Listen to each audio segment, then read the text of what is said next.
ایک صحابی حضور اکرم صلی اللہ علیہ وسلم کی بارگاہ میں حاضر ہوتے ہیں، عرض کرتے ہیں یا رسول اللہ صلی اللہ علیہ وآلہ وسلم، زمانہ جاہلیت کے دو واقعات ہیں، ایک واقعے کے متعلق سوچتا ہوں تو میری ہنسی نہیں رکتی، ایک واقعے کے متعلق سوچتا ہوں تو میرے آنسو نہیں تھمتے۔ حضور اکرم صلی اللہ علیہ وسلم نے ارشاد فرمایا وہ کون سے واقعات ہیں؟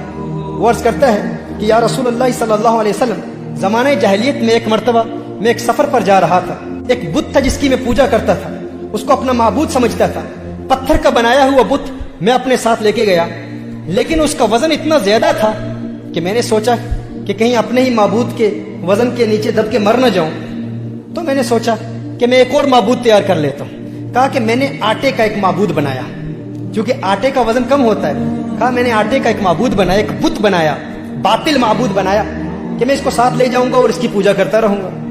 کہا میں اس کو اپنے ساتھ لے کر گیا، رستے میں اس کی پوجا کرتا، اس کی عبادت کرتا علیہ باللہ۔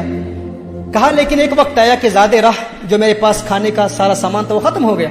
کچھ وقت کے لیے تو میں نے بہت برداشت کیا، پھر میں نے اسی آٹے پر پانی ڈالا، اسی کو گوندا، گوندنے کے بعد پھر میں نے روٹی تیار کی، تو میں نے کہا ہے میرے خدا اگر آج کام نہیں آئے گا تو پتہ نہیں پھر کب کام آئے گا، میں نے اسی کو کھا لیا۔ کہا یا رسول اللہ صلی اللہ علیہ وسلم، جب میں اپنے اس باطل معبود کے متعلق سوچتا ہوں تو میری ہنسی نہیں رکتی، اور ایک ایسا واقعہ ہے، ایک ایسا دردناک واقعہ ہے، جب اس کے متعلق سوچتا ہوں تو میرے آنسو نہیں تھمتے۔ میرے آقا صلی اللہ علیہ وسلم نے ارشاد فرمایا وہ کیا واقعہ ہے؟ کہا یا رسول اللہ صلی اللہ علیہ وسلم، ایک وقت ایسا تھا کہ میں اپنے گھر سے سفر کے لیے روانہ ہوا۔ جب میں سفر کے لیے روانہ ہوا تو میری زوجہ حاملہ تھی، میری زوجہ امید سے تھی۔ ایک عرصے کے لیے میں اپنے گھر سے باہر رہا اور میں نے ایک مدت گھر سے باہر گزاری۔ جب واپس آیا تو گھر میں جب پہنچا تو میں نے دیکھا ایک ننھی سی بچی میرے گھر کے صحن میں کھیل رہی ہے۔ جب اس بچی کو کھیلتے ہوئے دیکھا، میں نے زوجہ سے پوچھا یہ بچی کہاں سے آئی ہے؟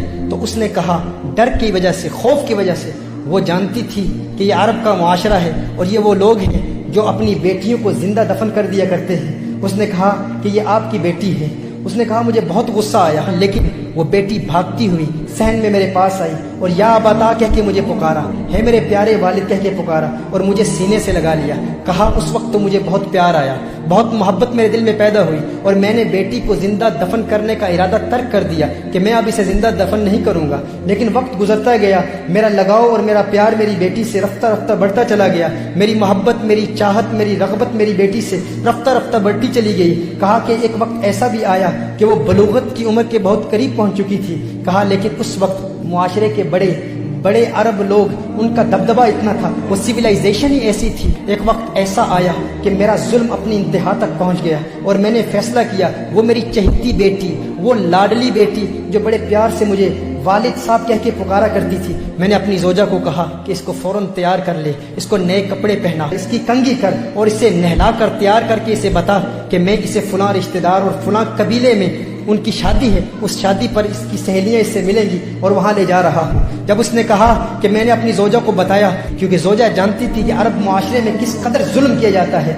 وہ اس کی کنگھی کر رہی تھی، اس کے بال سنوار رہی تھی، لیکن میری زوجہ کی آنکھوں سے اشکوں کی برسات جاری ہو گئی، بہت رو رہی تھی میری زوجہ۔ اور بچی نے بڑے پیار سے پوچھا ہے میری والدہ، ہے میری ماں، آپ کیوں رو رہی ہیں؟ اس والدہ نے بتایا نہیں، کیونکہ وہ والدہ جانتی تھی اگر بتا دیتی تو والد والدہ کو بھی قتل کر دیتا، معاشرہ ایسا تھا۔ میری زوجہ نے میری بیٹی کو تیار کیا، تیار کر کے جب وہ دروازے پر آئی تو میری زوجہ نے ایک جملہ کہا، اس نے کہا یا رجل لا تضيع الامانہ، یا رجل لا تضيع الامانہ، اور اس نے ڈرتے ہوئے کہا ہے مرد اللہ کی امانت کو ضائع نہ کرنا، ہے انسان یہ اللہ کی امانت ہے، اسے ضائع نہ کرنا، اسے برباد نہ کرنا۔ اس نے کہا روتے ہوئے، میری زوجہ نے جب یہ جملہ کہا تو میری ننھی بچی بھی یہ جملہ سن رہی تھی، وہ بھی ان باتوں کو سن رہی تھی۔ کہا میں نے بچی کی انگلی پکڑ کر میں بچی کو اپنے ساتھ لے گیا، ایک صحرا میں لے گیا۔ بچی پوچھ رہی ہے، اب یہ 3 احادیث، 3 مختلف روایات کا نچوڑ آپ کی بارگاہ میں پیش کر رہا ہوں۔ وہ کہتا ہے میری بچی بار بار پوچھتی ہے میرے والد صاحب جس قبیلے میں آپ مجھے لے جانے والے تھے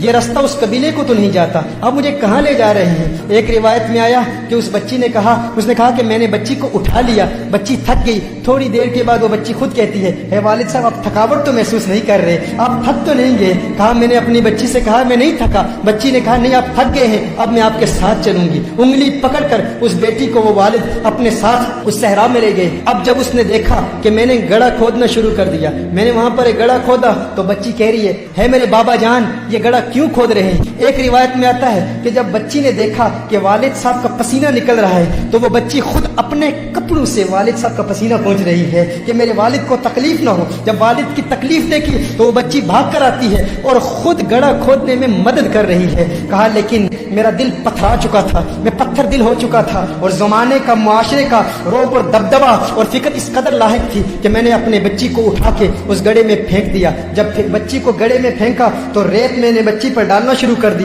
ایک روایت میں آتا ہے کہ بچی نے والد کا ہاتھ پکڑ لیا، کہا ہے میرے والد کیا آج تو مجھ پر وہی ظلم کرے گا جو عرب لوگ اپنی بچیوں پر کرتے ہیں؟ کہ آج وہی ظلم کرے گا؟ میری ایک التجا ہے، میری ایک تمنا ہے میرے والد صاحب، ایک آرزو ہے، آج تو مجھے مار رہا ہے لیکن میری ایک خواہش ہے، میری والدہ کو نہ بتانا کہ تو نے مجھے قتل کیا تھا، کہنا کہ اسی قبیلے کے لوگوں میں اپنی بیٹی کو چھوڑ آیا۔ ایک وقت ایسا بھی آیا کہ میری داڑھی پر اس ریت کا غبار میری داڑھی پر تھا، بچی اپنے ہاتھوں سے اپنے والد کی داڑھی بھی صاف کر رہی تھی، اس کو اپنے والد کی داڑھی پر جو غبار تھا وہ اچھا نہیں لگتا تھا۔ کہا لیکن میرا ظلم اپنی انتہا تک پہنچ چکا تھا، اور آخری جملہ اس بچی نے کہا ہے میرے والد آپ کو یاد ہے جب میں گھر سے باہر نکلی تھی تو ماں نے کیا کہا تھا؟ یا رجل لا تضيع الامانہ، اللہ کی امانت کو ضائع نہ کرنا۔ اس کی ننھی آواز ختم ہوتی چلی گئی اور وہ بچی وہیں مر گئی۔ میں نے بچی کو دفن کر دیا۔ یا رسول اللہ صلی اللہ علیہ وسلم، آقا جب میں وہ جہالت کے زمانے کا واقعہ یاد کرتا ہوں تو میرے آنسو نہیں تھمتے۔ حضور اکرم صلی اللہ علیہ وسلم کو دیکھا تو حضور اکرم صلی اللہ علیہ وسلم کے ساتھ حضرت فاطمہ زہرا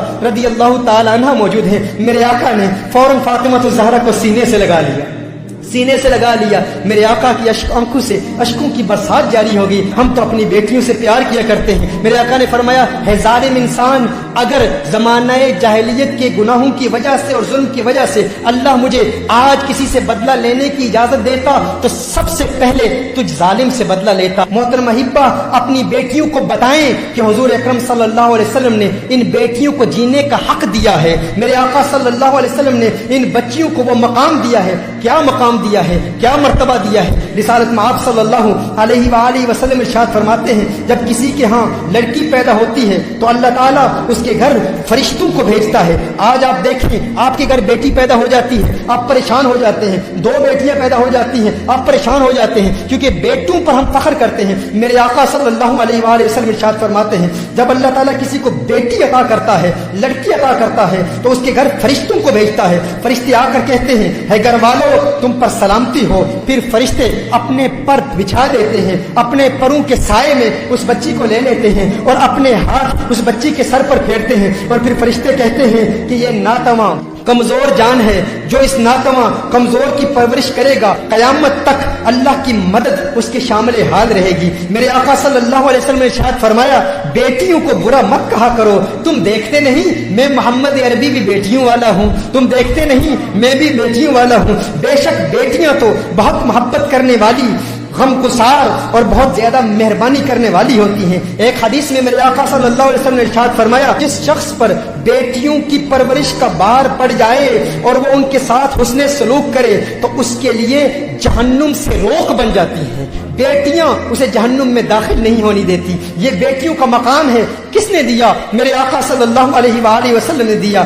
حضرت انس رضی اللہ تعالیٰ عنہ روایت فرماتے ہیں نبی کریم صلی اللہ علیہ وسلم نے ارشاد فرمایا جو شخص دو لڑکیوں کی پرورش کرتا ہے، جو شخص دو لڑکیوں کی پرورش کرتا ہے یہاں تک کہ وہ بالغ ہو جائیں تو میرے آقا نے ارشاد فرمایا جنت میں میرے ساتھ وہ یوں ہوگا جیسے یہ دو انگلیاں ملی ہوئی ہیں۔